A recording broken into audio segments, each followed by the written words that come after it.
kulan wacan oo wanaagsan lahaantiin baa khayaarta hawada nagala socota isku soo noqon wanaagsan iyo muuqaal hor leh qodobada muuqaalka aad ku daawan doontaana waxaa ka mid ah ra-iisul wasaare Xamza wuxuu la wareegay awooddii madaxweynaha kadib tallaabo culus oo u qaaday shirweyne qaran oo laga daafuray magaalada Muqdisho ee caasimadda dalka. dowladda federaalka oo shaacisay inuu dhintay horjooge sabab u ahaa iyo sababta uu dhintay iyo waliba sidoo kale dagaaladii ugu dambeeyay ee ka dhacay markaasi magaalada Laascaanood ee xarunta gobolka Sool ayaan dul istaagi doonaa. soo dhawaada muuqaalka sii sheegay haddii tahay markii ugu horeysay soo booqato fadlan subscribe dhaho gambaleelkana furo ku mahadsanidin. isku soo noqon wanaagsan aynu ku bilownay saaxiibada caalamka. ra-iisul wasaaraha Soomaaliya Xamza Cabdi Barre ayaa maanta qaaday tallaabo aan dastuur ahayn oo kaga dulboodayo awoodaha dastuuriga ee madaxweynaha Soomaaliya Xasan Sheekh Maxamuud. Xamza ayaa u magacaabay Xaawo Axmed Xasan maareeyaha guud ee hay'adda tayadhowrka, halka uu Suuban Cabdi Nuur Gaas u magacaabay maareeyaha ku-xigeenka guud ee hay'adda tayadhowrka. tallaabadan ayaa ah mid ra-iisul wasaaraha oo ku galay khalad dastuuri ah isagoo la wareegaya awoodda madaxweynaha meeshana ka saaray maareeyaha hay'adda Cali Yaasiin Gurbe. maareeyaha Cali Yaasiin Gurbe ayaa waxaa magacaabay madaxweyne Xasan Sheekh oo ku magacaabay qodobka koowaad ee dastuurka, iyadoo isla maareeyihii horena uu xilka ka qaaday madaxweynaha. haddii ay dhacdo in xilka laga qaado Cali Yaasiin, waxaa sidaasi sameyn kara madaxweynaha oo keliya, iyadoo magacaabis kasta oo cusubna ay ka imaaneyso isla dhanka madaxweynaha sida ku cad dastuurka.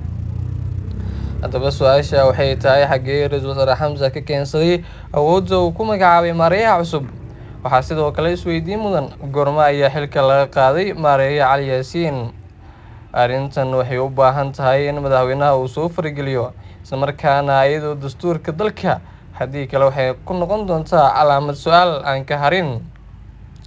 waxaa sidoo kale xusid mudan in maareeyaha uu magacaabay Xamza ay xubin ka tahay qoyska madaxweynaha, taasi oo ka dhigan in madaxweynaha ay tahay inuu si gaar ah u eego kiiskan. kale ra-iisul wasaaraha xukuumadda Jamhuuriyadda Federaalka Soomaaliya mudane Xamza Cabdi Barre ayaa maanta furay shirweynaha qaran ee dhalinyarada Soomaaliyeed.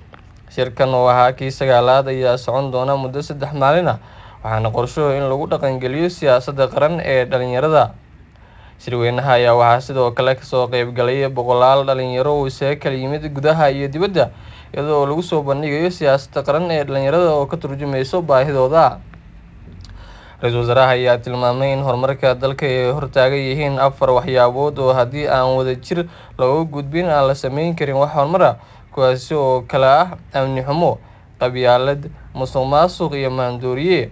dhalinyaradana looga baahan yahay inay dowladda ku gacan siiyaan ciribtirkooda.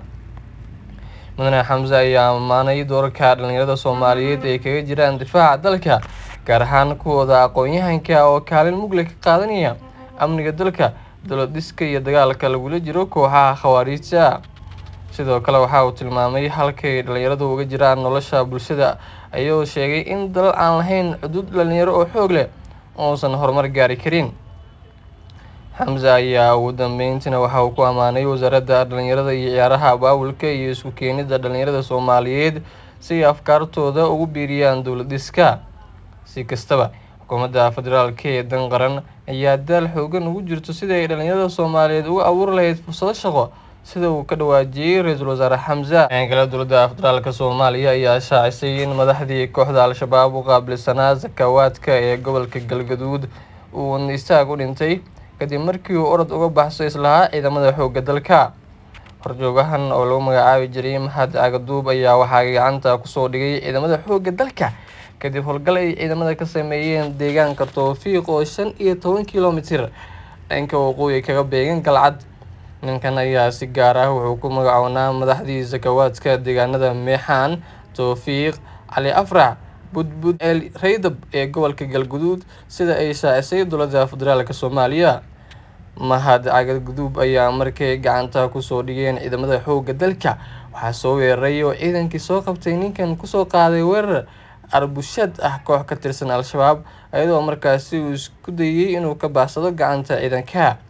dowladda ayaa shaacisay in horjoogahan markii uu ordayay ugu yaraan 3 kiiloomitir oo uu istaagay wuxuuna ku dhintay bartii iyadoo aysan wax rasaas ah ku dhufan ciidanku. Koox ka tirsan argagixisada naflacaariga ah ayaa weerar arbushaada kusoo qaaday ciidankii soo qabtay xilligaasi, ayuuna isku dayay inuu baxsado, laakiin markii ugu yaraa 3 kiiloomitir orday ayuu wadnaha istaagay, wuxuuna ku dhintay bartii iyadoo wax rasaas ah lagu dhufan, ayaa lagu yiri bayaan ka soo baxay wasaaradda warfaafinta. Ciidamada dowladda ayaa hadda gacanta ku haya 2 ka tirsan maleeshiyada kooxda Al-Shabaab oo isla howlgalkaasi ay kusoo qabteen. Howlgalkan ayaa imaanaya xilli uu dalka si hordhac leh uga bilowday wejiga labaad ee dagaalka kooxda Al-Shabaab ka dhanka kaasi oo wejigiisa labaad ee rasmiga ay qayb noqonayaan ciidamo ka socda dalalka ay ciidamada ka joogaan Soomaaliya. Si kastaba, maalmihii u dambeeyay ayaa waxaa si dardar leh ku socday howlgallada ay gobolka Galgaduud ka wadaan ciidanka xoogga dalka iyo kuwa deegaanka oo ka tallaabay gobolka Shabeellaha Dhexe, kaasi oo lagu xoreeyay deegaano ay sanado badan gacanta ku hayeen kooxda. Dhanka kale, waxaa magaalada Laascaanood ee xarunta gobolka Sool naga soo gaaraya warar kala duwan oo sheegaya in maanta mar kale halkaasi uu dagaalka qarxay. Waa maalintii afraad oo xiriir ah oo magaalada Laascaanood ka dhaco dagaal xooggan oo u dhexeeya maamulka Somaliland iyo ciidamada huwaanta ee SSC Khaatumo. Haddaba dagaalka ayaa waxaa lagu soo waramayaa inuu bilowday saaka subaxnimadii, iyadoo labada ciidan halkaasi isku fara saareen, sidoo kalena rasaasta noocyadeeda kala duwanna isdhaafsadeen. Haddaba baaqyo kala duwan iyo weliba sidoo kale waan lagu doonayay in lagu xaliyo labadaasi ciidan ee ugu dagaalamaya magaalada Laascaanood ayaan waxba ka soo kordhin xiisada dagaal ee ka taagan halkaasi, iyadoo labada ciidanba halka ay u arkaan inay isla dhacaan rasaasta, sidoo kalena ay markaasi dhiigooda halkaasi uu ku qabo. Garaadada SSC oo iyagu markaasi bayaan ka soo saaray dagaalada ka dhacay markaasi shalay iyo daraad magaalada Laascaanood ayaa waxay sheegeen inay kaga gacan sareeyeen maamulka Somaliland, ayagoo waxad ku maray inay sii laba jibaarayaan sida ay ula dagaalamayaan argagixisada ku soo duushay SNM, ayna iskaga saarayaan guud ahaan gobolada SSC Khaatumona ugu xoreynayaan ayagoo isticmaalaya qoriga caaladiisa, waa sidii hadalka u dhigeen. Haddaba hadalladan ka soo yeeray garaadada ayaa waxay uga sii darayaan xiisada ka taagan magaalada Laascaanood ee xarunta gobolka Sool, iyadoo aynu ognahay in Muuse Biixi khudbadii uu ka jeediyay 18 May uu sheegay in marnaba ciidamada Somaliland ay ka bixinin aagga gobolka Sool, ayna ku jirayaan weligood ilaa inta taaka ka mid ah xuduudda Somaliland ay soo qabanayaan, waa sidoo hadalka u dhigay. Haddaba labada dhinac ayaa kala istaagay meelo kala fog oo aan laga rajo qabin markaasi inay marnaba isku imaadaan, sidoo kalena la filayo in dagaalada iyo khasaaraha ka dhashay markaasi iska hor imaadyada labadan ciidan oo maalinba maalinka kasii dambeeya sii badanayo. Haddaba xaaladda ayaa mid aad u cakiran, waxaana weli markaasi ay labada ciidanba dhaqdhaqaaqyo xooggan ka wadaan duleedka magaalada Laascaanood ee xarunta gobolka Sool.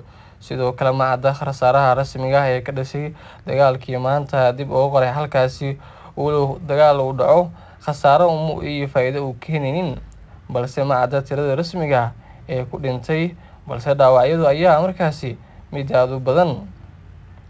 Daawadayaal, muuqaalkiina intaasi ayuu ku egyahay. Wixii kasoo kordha dagaalkaasi Laascaanood halkan ayaan idinku soo gudbin doonaa hadduu Allah awood la ogolaado. Muuqaalkan muuqaal xigeentaan ku kulmi doona, sidaasi nabadgelyo. Wassalaamu calaykum waraxmatullaahi tacaala wabarakaatuh.